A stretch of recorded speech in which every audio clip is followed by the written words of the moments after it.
background, I was born in Wales, in Dinas Powys, just down the road from Penarth. A long time ago, we won't go into that.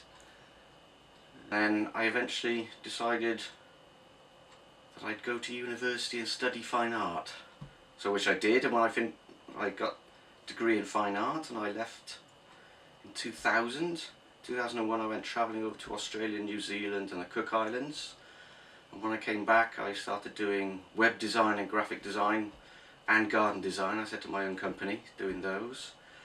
And then I started, when that the work for that sort of tapered off, I started working doing what I'm doing now with my artwork, and wildlife, animals, artwork, stuff like that. So that's up to now.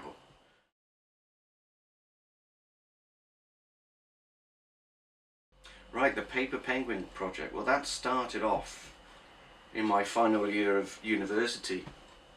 And we had it was for the design show at the end, for the show, the final project. And I was working on the idea was to create large, sort of unusual animals that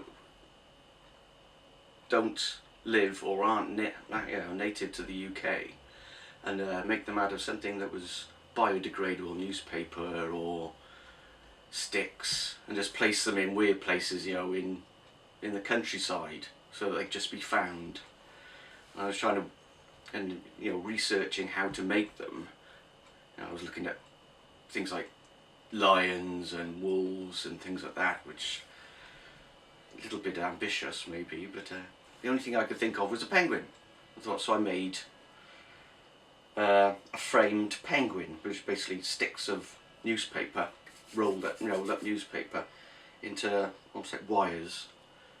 I made a few frames like that, and they were a bit bulky, and I thought, well, why don't I'll make one into, what do they like to make out of solid newspaper, which I made in solid newspaper. And then through that research and discussing it with my tutor at the time, we thought, well, what if I sent these, wouldn't it be weird if this went to a penguin colony, a proper penguin colony. So I went on the internet and thought, well, I'll run with it, see how it goes. So I went on, I thought, where do they live? New Zealand, right, what's the best place? New Zealand, penguins. And I found this site that was run by Dave Houston, who worked for the Department of, Conservation in New Zealand. And he worked on a blue penguin colony. So I contacted him and said, look, would you take this newspaper penguin? I was contacting Dave Houston via email, and I thought, well, I'll set up a website, and this could all snowball from then. And people were saying, I've got a friend in Hong Kong in a school, maybe you could send one there. I thought, good idea. And then I started coming up with other ideas, sending to Hawaii.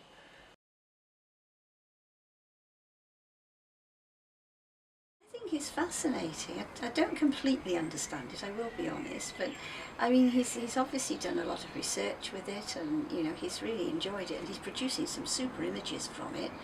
She's an old bird. There's probably a date on this somewhere. But that was the thing with the project. I didn't paint them, they're just solid newspaper, not papier-mâché with sellotape, so they can fall apart, they can decay. And they are biodegradable, except for the sellotape. But you can also, wherever they go, little snippets of local news or national news. You can see who's been murdered in London or whatever. Things like that. So there is a little bit, it's quite interesting. It must be people go, oh, what's going on in the UK? Or in Penarth, or in Cardiff. So, a little bit of social history as well involved in it. I studied in Bristol, and I went to Canada, I went to Australia, New Zealand, but there's coming back to Penarth, especially Cardiff, Penarth, I'm within easy reach of everything I need to be.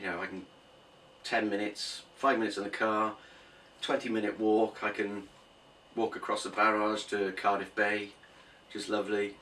Another direction I'd be at the beach, another direction I can be up in the countryside.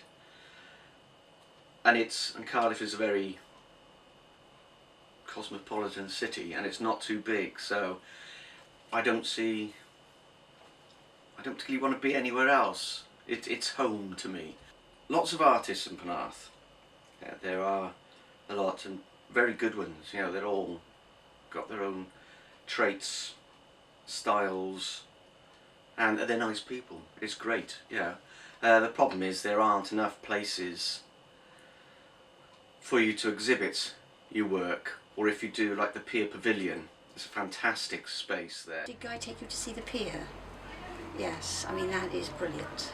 We had the Washington Gallery before that, but I think the pier, in a way, is more open to the public. I think we will get more people looking in the pier at exhibitions. It's going to appeal to a wider audience, which can't be bad. Penarth, for inspiration, is fantastic for artists, because you've got the pier, you've got the sea, you've got the countryside, beaches, you've got the people, so it's great. Unless you're doing wild animals, and there's not there, especially exotic ones, there's not many around Penarth. So, unless you call the cats exotic animals. But so that's Penarth as an art town.